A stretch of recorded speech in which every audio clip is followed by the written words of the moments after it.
Subscribe sekarang channel YouTube Novelas Kadina. Gratis. Bab 6146.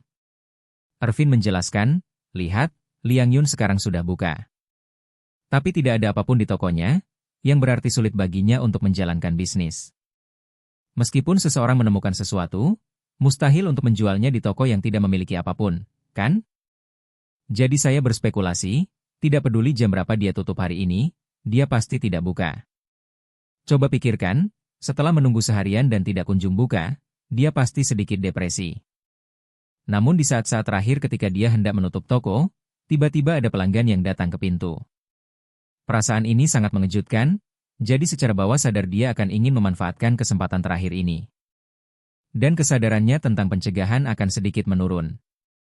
Satu lagi, seberapa bagus pun pencahayaannya di malam hari, sama sekali tidak mungkin untuk melihat apapun di siang hari. Bukan berarti pencahayaan di tokonya kurang terang. Hal ini terutama karena orang-orang terlalu banyak menggunakan mata mereka setelah begadang seharian. Saat mulai gelap, matanya sudah sangat lelah. Sangat mudah untuk mengaburkan pandangan saat melakukan ini. Dan Anda mungkin tidak dapat melihat masalah yang awalnya terlihat. Berbicara mengenai hal ini, Ervin berkata lagi, selain dua alasan tersebut, alasan lain mengapa saya memilihnya di malam hari adalah karena saya perlu agar penjual itu mengarang cerita. Coba pikirkan, ada alasan yang meyakinkan mengapa orang-orang kita bersedia menjual sesuatu yang bernilai jutaan. Jadi menurutku, mari kita cari seseorang dan biarkan dia berbohong. Ceritakan tentang ayahnya. Tepat setelah ayahnya meninggal, dia diam-diam mengambil patung Buddha perunggu itu dari rumahnya saat saudara-saudaranya yang lain tidak memperhatikan. Dia hanya ingin tidak menarik perhatian dan melakukan transaksi uang secepat mungkin. Jadi dia tidak berani memperdagangkannya secara terbuka atau berpartisipasi langsung dalam lelang. Ada sesuatu yang tidak beres di hatinya, sehingga ia rela menjual dengan harga murah. Tidak ada yang salah dengan logika ini. Selama dia bertindak secara licik, kredibilitasnya akan meningkat beberapa poin. Saat itu, apa yang dipikirkan Liang Yun? Dia pasti merasa sangat beruntung. Pada hari pertama ia membuka pintu, ia bertemu dengan seorang pria yang memiliki barang bagus dan ingin sekali menjualnya. Selama dia mendapatkan barang ini dan harganya tepat, bukankah ini akan menjadi hal yang baik? Awal yang gemilang. Semua orang tahu bahwa segala sesuatu dalam bisnis itu sulit di awal. Terutama proses memulai dari tempat yang tidak dikenal dan meletakkan fondasi sedikit demi sedikit. Untuk bisa langsung beradaptasi dengan baik, itu bahkan lebih sulit. Jika dia memulai dengan sempurna, dia pasti akan merasakan bahwa keberuntungannya akan datang dan dia tidak bisa menghentikannya. Mentalitasnya mungkin akan berubah pada saat itu. Orang ini tidak takut pada apapun kecuali drifting, itu saja. Menurut Anda, apakah operator kasino dapat menghasilkan uang dengan memberikan keuntungan kecil kepada pelanggan yang baru pertama kali datang? Jika dia memenangkan beberapa pertandingan berturut-turut, dia akan merasa seperti orang pilihan. Dia mampu membunuh di seluruh dunia, dan dia mampu memanfaatkan segalanya. Begitu dia memasuki kondisi kepercayaan diri buta yang ekstrim ini, dia bisa kehilangan semua uangnya di kasino. Menurutmu bagaimana? Jika kamu menginginkan uangnya, kamu bisa memenangkan semua uangnya. Jika kamu menginginkan rumahnya, kamu bisa memenangkan seluruh rumahnya. Jika kamu menginginkan istrinya, kamu bisa memenangkan istrinya. Jika kamu menginginkan anak-anaknya, kamu bisa memenangkan anaknya. Sekalipun kau menginginkan nyawanya, kau bisa memenangkan nyawanya. Setelah mengatakan itu, Ervin tersenyum, menatap Jacob, dan bertanya, Presiden Wilson, apa pendapat Anda tentang gabungan poin-poin ini? Dengan benda di tanganmu ini, mungkinkah Liang Yun tidak akan tertipu? Jacob tertawa dan berkata, ini hanyalah rangkaian tipuan, satu demi satu. Sulit untuk mencegahnya. Kurasa Liang Yun dalam masalah kali ini. Ervin berkata sambil tersenyum, jadi jangan khawatir. Aku akan mengatur orang-orang untuk menyeretnya ke dalam lubang api malam ini. Oke. Jacob bersemangat. Namun, di saat yang sama, ia tak kuasa menahan desahan. Sialan, akan lebih baik lagi jika aku bisa menyaksikan Liang Yun melompat ke dalam lubang api di tempat itu juga. Tapi dia mengenal saya. Jika saya muncul, dia pasti akan tahu bahwa masalah ini tidak sederhana. Katakanlah, mungkin dia akan menjadi curiga. Ervin berkata, Tidak mudah jika Anda ingin menyaksikannya. Bukankah akan lebih baik jika saya meminta seseorang untuk membawa peralatan siaran langsung? Jacob bertanya dengan terkejut, jika Anda melakukan siaran langsung. Bukankah Liang Yun bahkan lebih mencurigakan? Irvin berkata, Presiden Wilson, peralatan siaran langsung. Yang saya bicarakan adalah jenis peralatan yang tidak dapat dia temukan bahkan jika Anda memberinya 100 mata. Sebagai contoh, jika Anda melihat ponsel Anda pasti tahu lubang kecil yang membuka slot kartu SIM, kan? Aku tahu. Jacob mengangguk. Irvin berkata secara misterius, sekarang ada alat yang dapat menyembunyikan kamera di lubang kecil penjepit kertas. Dan kamera ini juga dapat dihubungkan ke ponsel, dan konten yang ditangkap oleh kamera dapat direkam secara real-time melalui jaringan ponsel. Saat siaran langsung dimulai, orang tersebut hanya perlu meletakkan ponselnya setelah memasuki pintu. Liang Yun pasti tidak tahu bahwa ada kamera di samping ponsel yang merekamnya. Lalu kita bisa menonton siaran langsungnya di ponsel di dalam mobil. Jacob berseru, astaga, ada hal seperti itu? Bagaimana mungkin kamera ditempatkan di lubang sekecil itu? Irvin tersenyum dan berkata, lubang kecil pada kartu SIM bukan satu-satunya tempat. Anda bisa melakukannya dengan 10 cara lain. Luar biasa. Jacob mengacungkan jempol dan berseru, bukankah ini luar biasa? Kalau begitu, aku akan bisa menyaksikan dia terjebak dalam perangkap itu dengan mata kepala sendiri dan dengan penuh sukacita. Bab 6147. Karena Irvin juga berjanji untuk membantu manajer Chen dari toko barang antik. Dia membuat kesepakatan dengan Jacob bahwa mereka berdua akan bertemu di tempat parkir di luar jalan barang antik sekitar pukul 7 malam. Setelah itu, Irvin pertama-tama mengirim Jacob kembali ke Asosiasi Seni Lukis dan Kaligrafi. Lalu dia memilih seorang adik laki-laki yang cerdas di dalam hatinya dan memintanya untuk mempelajari dialog dan alur cerita, kemudian membawa barang-barangnya ke toko barang antik. Adik laki-laki yang dipilih oleh Irvin menemuinya di kantor sesegera mungkin. Begitu mereka bertemu, Irvin menjelaskan secara detail apa yang perlu dia lakukan malam itu dan membantunya memperjelas setiap detailnya. Dan dia memang punya cara yang baik dalam menilai orang. Meskipun adik laki-laki yang dia pilih belum pernah melakukan hal semacam ini. Dia memulai dengan sangat cepat. Dalam waktu singkat, ia telah menghafal seluruh naskah dan mampu membawakannya dengan sempurna. Setelah memastikan tidak ada yang salah dengan orang tersebut, Irvin menghubungi manajer Chen. Begitu telepon terhubung, manajer Chen adalah orang pertama yang bertanya. Saudara Irvin, bagaimana perkembangan masalah yang kita bicarakan? Irvin tersenyum dan berkata, semuanya sudah diatur, dan barang-barang serta orang-orangnya sudah ditemukan. Sebentar lagi, menjelang pukul 6.30, saya akan memintanya untuk membawa barang-barang itu ke toko Anda terlebih dahulu. Anda harus menerimanya secara langsung.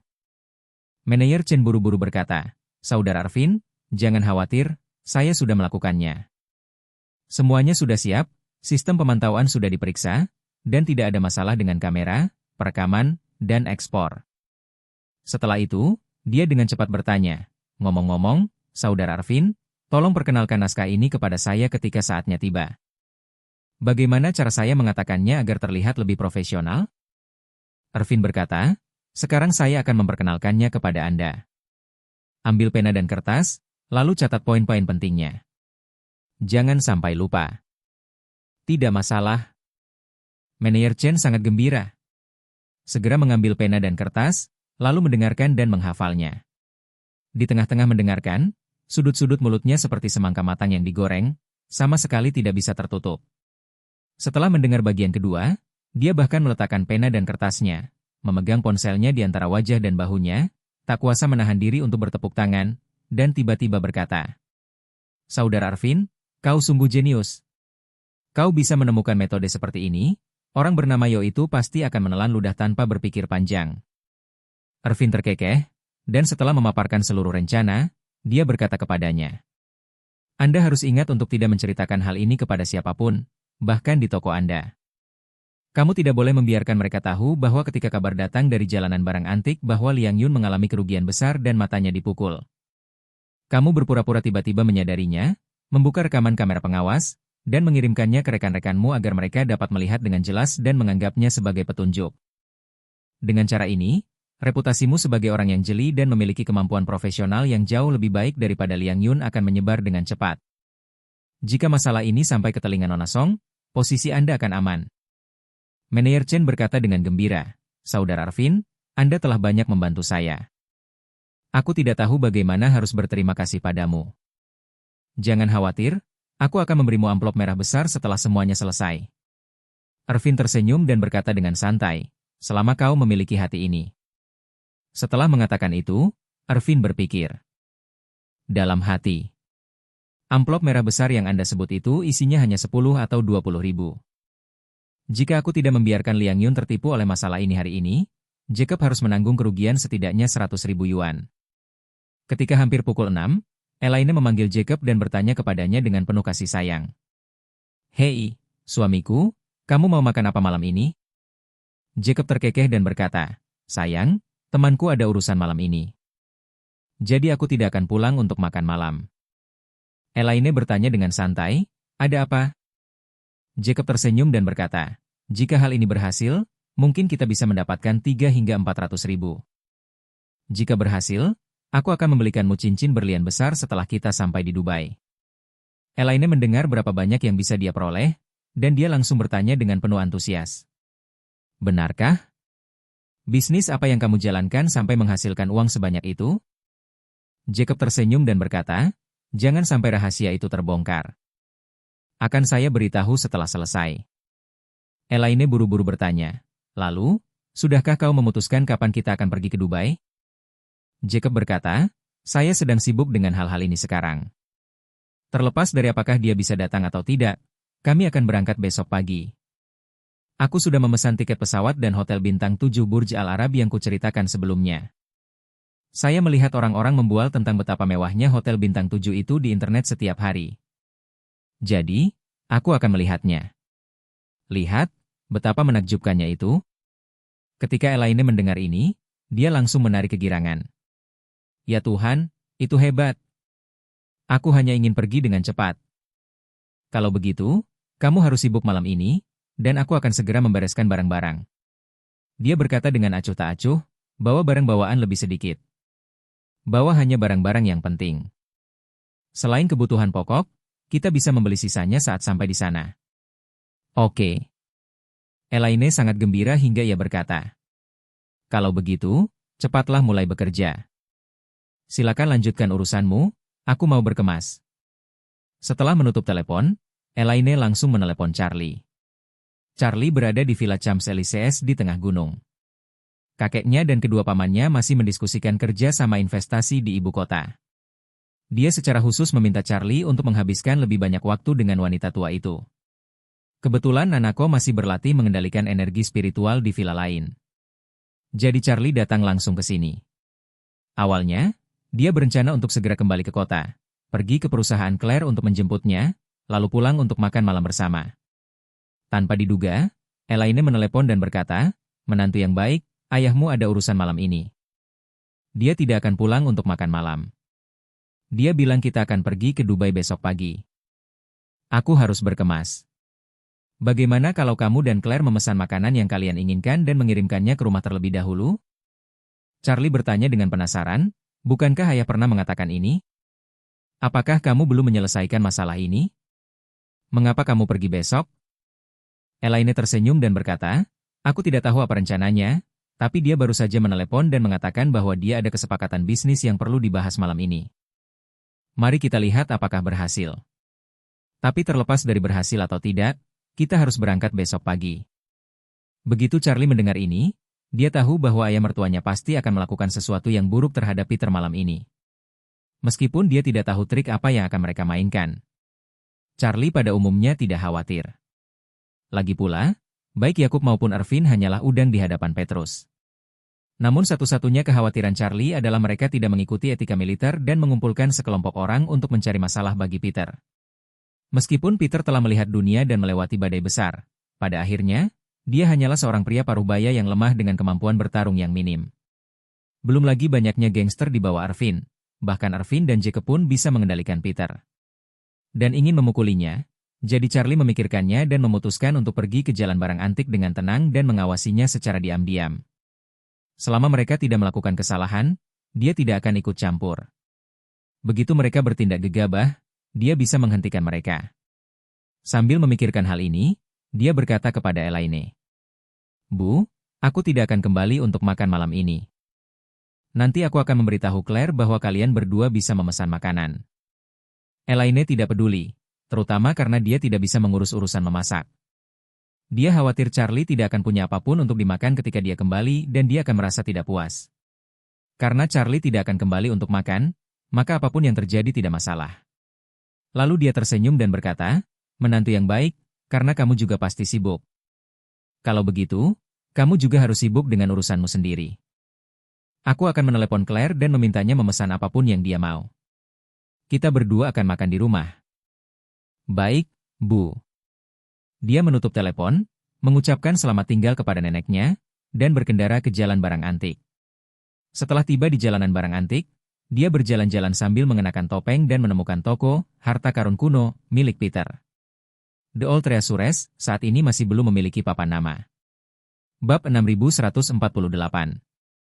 Hanya Peter yang sedang mengemasi barang-barang. Selain rak-rak tua dan lemari pajangan, tidak ada produk yang dijual. Berdasarkan hal ini, setidaknya dibutuhkan 1 atau 2 bulan untuk kembali ke jalur yang benar. Saatnya mempersiapkan diri secara perlahan. Charlie tidak masuk untuk mengganggunya, tetapi pergi ke kedai teh yang tidak jauh di seberang jalan. Dia menemukan tempat duduk dengan pemandangan bagus di lantai 2 dan duduk.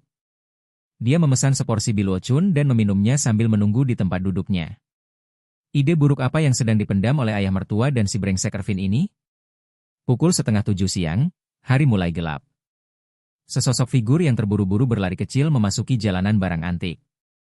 Orang ini langsung menuju toko barang antik yang berada di pusat jalan tersebut. Pada saat itu, manajer toko barang antik, manajer Chen, sedang bekerja di toko tersebut bersama beberapa pegawai. Ada beberapa pelanggan yang berkeliaran di dalam toko. Manajer Chen menyerahkan masalah itu kepada pegawai lain untuk menanganinya. Sembari ia dengan cemas menunggu anak laki-laki yang dikirim oleh Ervin. Beberapa menit kemudian, sesosok muncul dengan terburu-buru. Begitu memasuki ruangan, dia langsung ingin bertanya. Apakah bos ada di sini? Apakah Anda mengoleksi barang antik di toko kami? Kumpulkan, kumpulkan. Manajer Chen langsung menyambutnya dengan antusias dan berkata, saya ingin tahu apa yang akan Anda jual? Pria itu melihat sekeliling, lalu mengeluarkan sesuatu yang terbungkus sutra merah dari lengannya, kemudian dengan hati-hati membuka salah satu sudutnya, memperlihatkan celah, sehingga manajer Chen dapat melihat sebagian kecilnya. Lalu dengan cepat menutupnya kembali, dan berbisik. Ini adalah hal yang baik, saya tidak tahu apakah Anda memiliki kekuatan untuk menerimanya. Manajer Chen berkata sambil tersenyum, lihatlah dirimu. Konon, di seluruh kota seperti itu. Jika ada sesuatu yang tidak dapat diterima oleh toko barang antik kami, maka tidak ada orang lain yang dapat mengambilnya dari Anda. Sambil berbicara, ia berkata dengan ekspresi serius di wajahnya. Yang baru saja kau tunjukkan padaku. Aku hanya melihat sebagian kecilnya, sepertinya itu sebuah pangkalan. Jika saya membacanya dengan benar, berdasarkan pengalaman pribadi saya, seharusnya itu sesuatu dari dinasti Ming. Jadi, silakan pindah ke ruang VIP, dan kita bisa membahasnya secara detail di sana. Anda bisa mengizinkan saya untuk memeriksanya lebih detail dan memberi Anda harga sebenarnya. Pria itu berkata dengan tergesa-gesa, baiklah. Cepatlah. Manajer Chen mengundangnya ke ruang VIP di belakang dan menutup pintu. Hanya mereka berdua yang tersisa di dalam. Awalnya, tidak ada kamera pengawas di ruang VIP. Sejak Jacob memukul vas itu, Warnia menyuruh orang memasang kamera pengawas di lokasi-lokasi yang mencolok. Pria itu masuk dan melihat ada kamera pengawas di ruangan itu, jadi dia segera bertanya. Mengapa kamu merekam di sini? Aku tidak bisa membiarkan orang-orang di luar tahu tentang kedatanganku ke sini. Manajer Chen tahu betul bahwa percakapan ini sebenarnya adalah skrip yang sudah diatur, jadi dia tersenyum dan berkata. Jangan khawatir, ini kamera keamanan internal kami. Fungsi utamanya adalah untuk menyimpan bukti jika ada pihak yang memiliki perselisihan atau keberatan mengenai hal-hal tertentu. Mereka yang bekerja di industri kita harus berhati-hati. Jika Anda mengambil sepotong porselen yang pada dasarnya cacat dan sengaja menjatuhkannya di sini, dan mengatakan bahwa kami yang memecahkannya, kami akan diminta untuk memberikan kompensasi sesuai dengan harga pasar normal. Jika tidak ada pemantauan, tidak ada yang bisa kita lakukan. Masuk akal saja, kan? Pria itu melambaikan tangannya dengan tak berdaya dan berkata. Oke, saya di sini untuk menjual barang, bukan untuk menipu orang.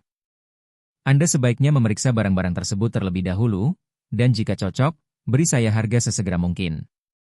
Setelah itu, dia menyerahkan benda yang dibungkus sutra merah itu ke tangan manajer Chen. Manajer Chen mengambil benda itu dan memeriksa patung Buddha beserta alasnya dengan saksama. Lalu dia tersenyum dan berkata kepada pria itu, "Saudaraku, apakah kau terburu-buru untuk menyingkirkan benda ini?" "Ya." Pria itu mengangguk dan berkata, "Asalkan harganya sesuai, kita bisa mulai sekarang." Manajer Chen tersenyum penuh pertimbangan dan bertanya kepadanya, "Berapa harga yang akan Anda tawarkan untuk barang ini?" Pria itu mengulurkan 5 jarinya, 500.000. 500.000? Manajer Chen tertawa dan berkata, "Benda ini tampak seperti patung Buddha perunggu dari periode Xuande dinasti Ming. Kualitas pengerjaan dan bentuknya sangat bagus. Jika dilelang, harganya bisa mencapai setidaknya 1 atau 2 juta. Carilah penjual yang handal seperti di toko barang antik. Jika Anda menjualnya secara konsinyasi di toko barang antik, Anda bisa menjualnya dengan harga setidaknya 1 juta. Mengapa Anda menjualnya seharga setengah juta?" Pria itu menghela napas. "Sejujurnya, benda ini milik ayah kami, yang baru saja meninggal siang ini. Dia mewariskan semua barang antik di rumah kepada kakak tertua saya dalam wasiatnya. Saya pikir orang tua itu sangat pilih kasih, jadi saya harus mendapatkan sesuatu untuk diri saya sendiri. Jadi saya diam-diam mengambilnya dan ingin menjualnya dengan cepat. Jika Anda ingin mencairkannya, Anda tidak perlu memberitahu saya apakah nilainya 1 juta atau 2 juta. Atau bahkan 3 atau 5 juta. Saya tidak serakah. Jika Anda memberi saya setengah juta, barang ini menjadi milik Anda." Manajer Chen balik bertanya kepadanya, "Karena ayahmu telah membuat wasiat dan meninggalkan harta benda kepada kakakmu, dan kamu mengambilnya secara diam-diam, itu adalah pencurian, dan barang ini adalah barang curian. Apakah menurutmu aku berani menerimanya?" Dia langsung berkata, "Ayah kami memiliki banyak barang, dan ini hanyalah salah satunya. Selain itu, kakak laki-laki tertua saya tidak tahu apa-apa tentang barang antik.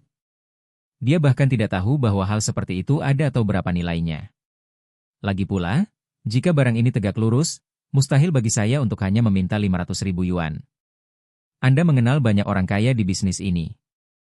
Jika Anda dapat menemukan orang kaya yang bersedia mengeluarkan lebih dari 1 juta yuan untuk membelinya, maka Anda akan menghasilkan puluhan atau bahkan jutaan yuan." Setelah itu, dia berkata dengan ekspresi sedih di wajahnya, "Saya sudah menjelaskan situasinya dengan sangat jelas kepada Anda, jadi saya tidak akan berdebat lagi dengan Anda. Saya akan menambahkan 100.000 lagi. Jika Anda sanggup menerimanya, saya akan memberi Anda 400.000. Aku tidak tahan lagi, aku akan mencari orang lain untuk melihatnya." Manajer Chen mencibir dengan nada menghina dan berkata, "Oh, saudaraku, kemampuan aktingmu memang bagus, dan ceritamu juga cukup bagus, tapi kau mengira aku orang yang salah. Bagaimana mungkin seseorang menjadi manajer umum toko barang antik dan masih tidak menyadari trik Anda?"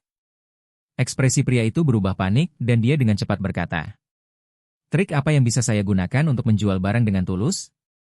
Jika Anda mau, silakan. Jika Anda tidak mau, kembalikan saja, atau paling buruk saya tidak akan menjualnya kepada Anda."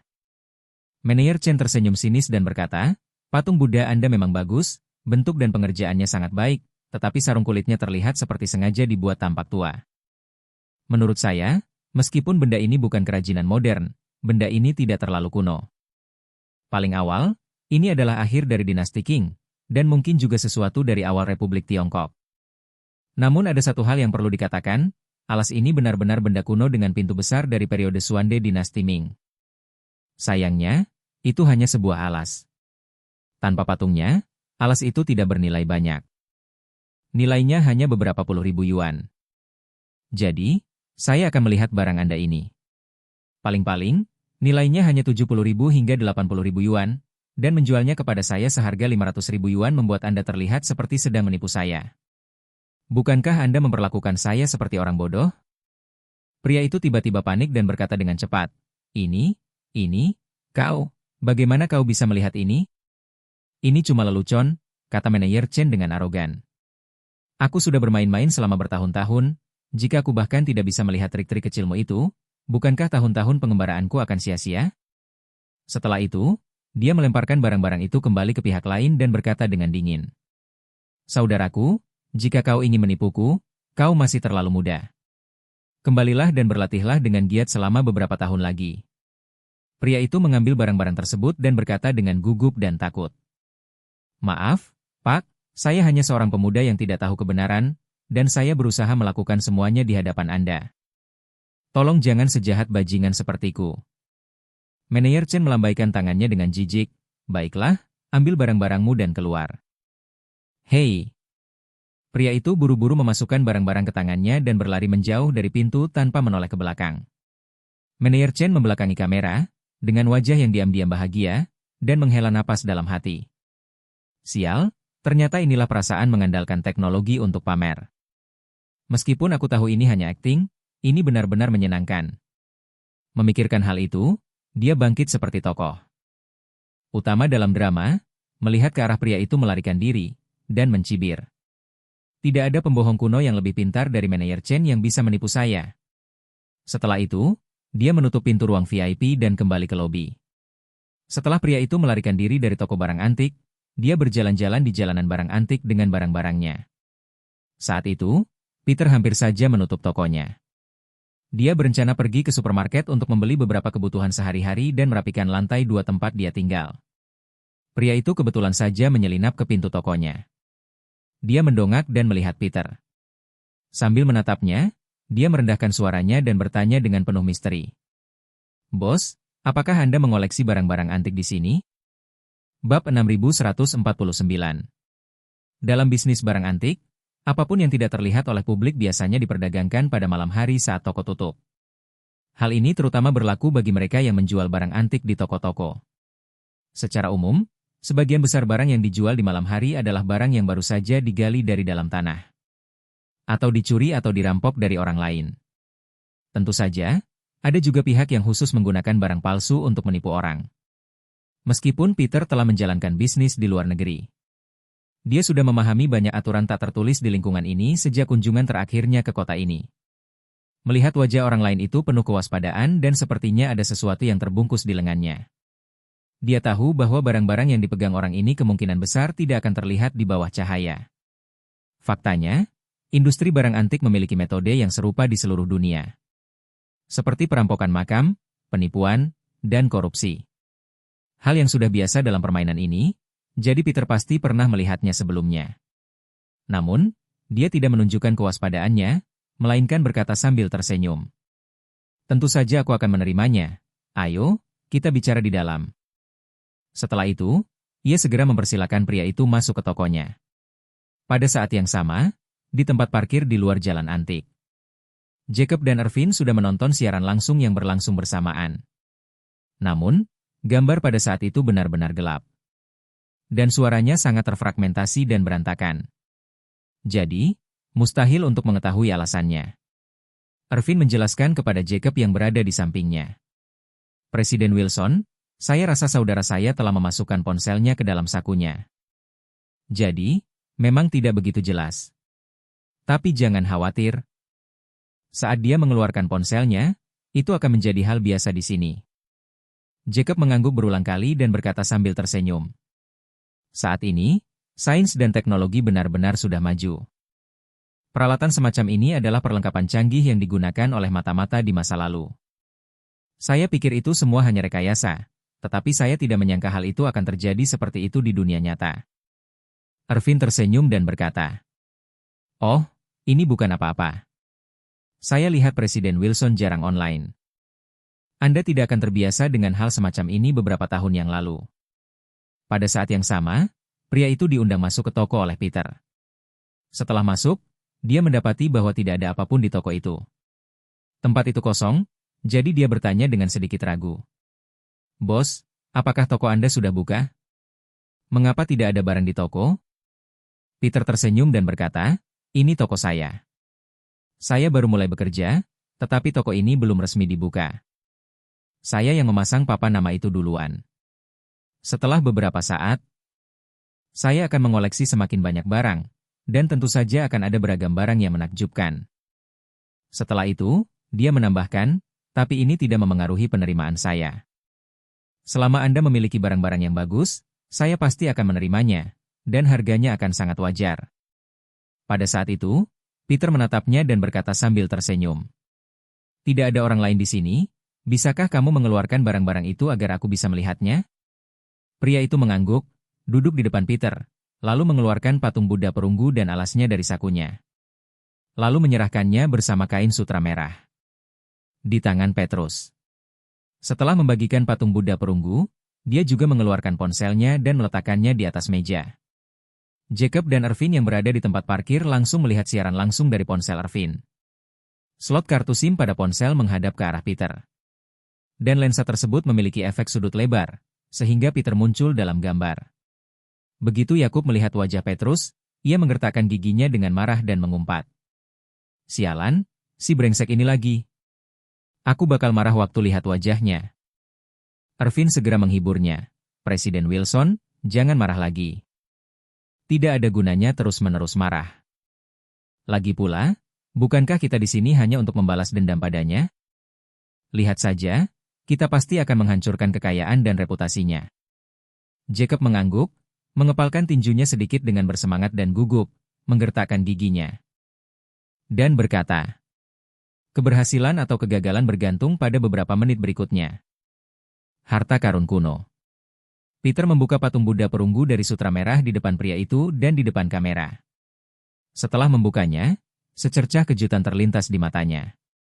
Namun, benda itu dengan cepat menghilang tanpa jejak. Sambil bermain dengan patung Buddha perunggu itu, dia bertanya, apakah kamu tahu dari mana benda ini berasal? Pria itu berkata, tahukah Anda, bukankah ini patung Buddha perunggu yang dibuat pada tahun Suande dinasti Ming? Ada pola-pola di bagian dasarnya.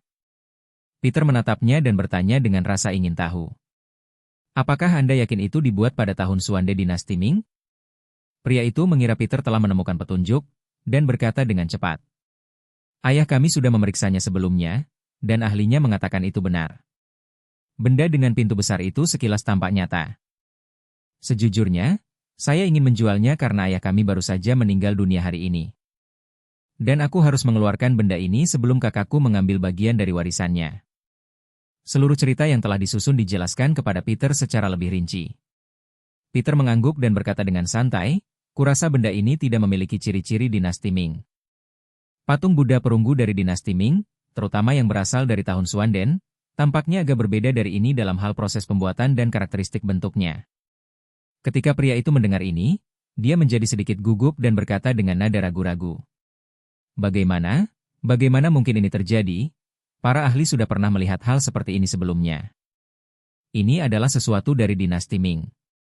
Jika benda ini dilelang, jika Anda tahu caranya, nilainya setidaknya akan mencapai 2 juta. Setelah mengatakan itu, dia dengan cepat menambahkan. Perhatikan baik-baik bagian dasarnya, benda ini dibuat pada tahun Suande dinasti Ming. Peter tersenyum dan berkata, di alasnya ada papan nama besar, tapi ini adalah patung Buddha perunggu. Pada saat itu, Peter tiba-tiba berhenti. Jacob dan Ervin menonton siaran langsung di dalam mobil, dengan jantung berdebar kencang. Jacob bertanya dengan cemas, Ervin, apakah bajingan ini menyadarinya? Ervin juga sedikit ragu dan berbisik. Ini, seharusnya tidak benar. Apa yang telah diciptakan oleh sang maestro, apalagi orang biasa, bahkan para ahli dari museum lokal kita, tanpa bantuan peralatan profesional dan pengamatan cermat jangka panjang, tidak akan melihat petunjuk apapun dengan mata telanjang. Bab 6150. Jacob dengan cepat berkata, Ervin, meskipun kita memiliki hubungan yang baik, satu kode tetap sama. Ide ini adalah idemu. Jika barang ini tidak bisa dijual, kamu harus mencari cara untuk menjualnya untukku seharga 200.000 yuan. Ervin berpikir dalam hatinya. Dia memarahi ibunya, tetapi berkata dengan sangat riang. Presiden Wilson, jangan khawatir. Karena saya telah menyetujui masalah ini, saya pasti akan mengurusnya sampai akhir.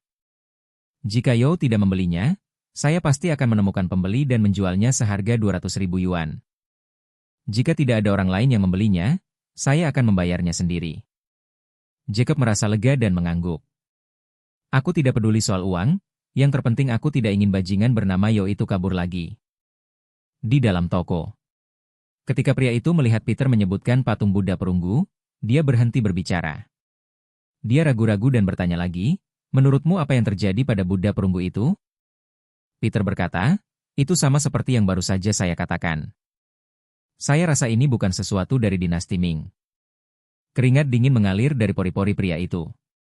Dia takut Peter akan melihatnya. Jadi, tanpa sadar dia bersandar ke belakang, lalu berkata, bagaimana dengan itu? Tolong perhatikan lebih dekat. Peter melihat kegugupan dan kecemasan orang lain itu dan juga berkata. Melihat butiran keringat di dahi dan pelipisnya, dia tersenyum tipis. Mengeluarkan selembar kertas dan menyerahkannya, sambil berkata dengan tersenyum. Jangan gugup, usap keringat dulu. Begitu kata-kata itu terucap, baik si aktor cilik maupun Jacob dan Arvin yang berada di dalam mobil langsung merasakan debaran di jantung mereka. Mereka berpikir dalam hati, dia pasti sudah melihatnya. Bocah itu sudah sedikit terhuyung-huyung, dan dia menutupinya dengan cara yang kurang baik.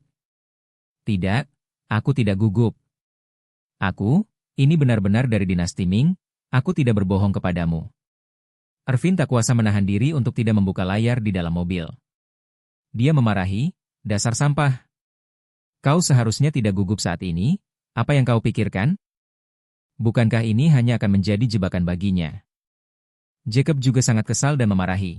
Sialan, aku tidak menyangka bajingan ini ternyata rubah tua sialan, persetan dengannya.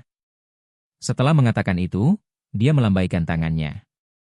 Arvin, aku akan pulang dan mengemasi barang-barangku, lalu aku akan terbang ke bandara besok pagi-pagi sekali.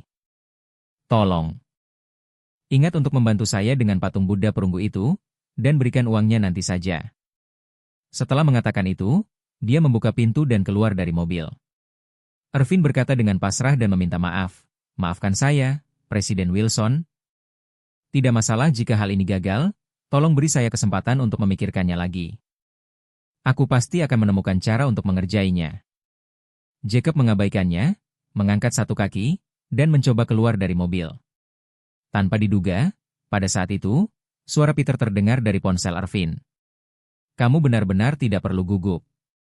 Aku tidak mengatakan kamu berbohong padaku. Saya hanya merasa bahwa patung Buddha perunggu ini tidak memiliki ciri khas dinasti Ming. Agak mirip dengan karakteristik dinasti Song Utara. Utara? Dinasti Song Utara? Pria itu bingung. Dia tidak begitu pandai dalam sejarah dan mau tak mau bertanya. Kapan dinasti Song Utara berkuasa? Peter menjelaskan, tahun 960 M. Tahun 1127 adalah dinasti Song Utara. Dan tahun 1127 hingga 1279 adalah masa dinasti Song Selatan. Jika saya perhatikan, patung Buddha perunggu Anda setidaknya 400 tahun lebih tua dari Suande. Saat Jacob mendengar itu di dalam mobil, dia langsung menurunkan pantatnya dan duduk kembali. Lalu dia menarik kembali kakinya yang tadi menjulur dan bertanya pada Arvin dengan terkejut. Arvin, apakah patung Buddha perunggu itu dari dinasti Song Utara? Arvin terdiam sejenak, lalu tersadar dan mengumpat. Bah! Si idiot ini bilang ini dari dinasti Song Utara. Kenapa dia tidak bilang itu dari dinasti Wei Utara? Itu omong kosong. Jacob berkata, bagaimana jika benda itu benar-benar berasal dari dinasti Song Utara? Arvin bertanya kepadanya, Presiden Wilson, Anda juga seorang veteran di kalangan barang antik.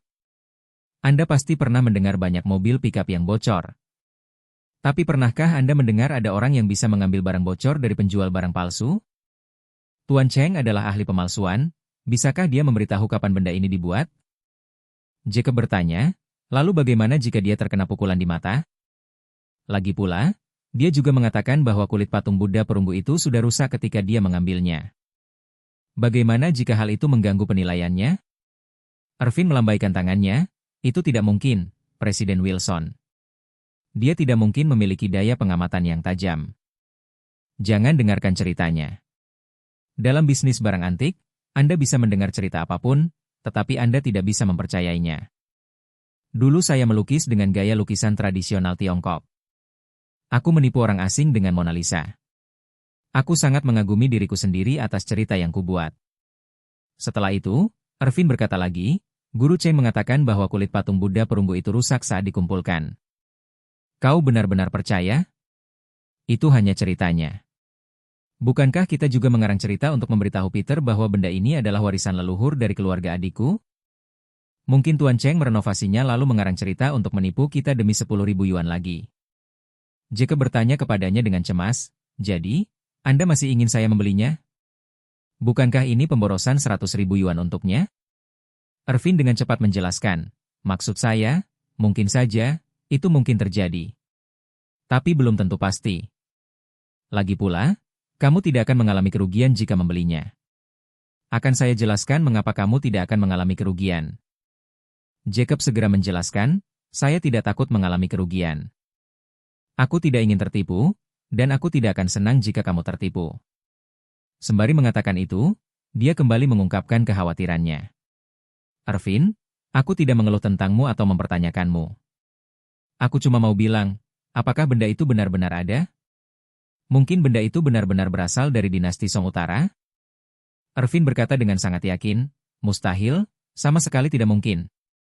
Saat mengatakan ini, Ervin tahu bahwa sifat Yakub yang curiga dan ragu-ragu, serta kepercayaan dirinya yang mengira dirinya dirasuki oleh dewa keberuntungan, sebenarnya telah dirasuki oleh Petrus. Setelah kata-katanya mendapat respons positif, dia melanjutkan, Presiden Wilson, mari kita ubah metaforanya. Apakah mungkin Anda membeli Hermes asli di bengkel yang membuat Hermes palsu? Lagi pula, itu tidak berarti dia pergi ke bengkel yang membuat Hermes palsu. Membeli Hermes asli di sini sungguh keterlaluan. Ini seperti Anda pergi ke bengkel Hermes palsu dan membeli Hermes yang pernah digunakan dan ditandatangani oleh Ratu Inggris semasa hidupnya. Bukankah ini omong kosong belaka? Yakub memegang dagunya dan berkata dengan sungguh-sungguh.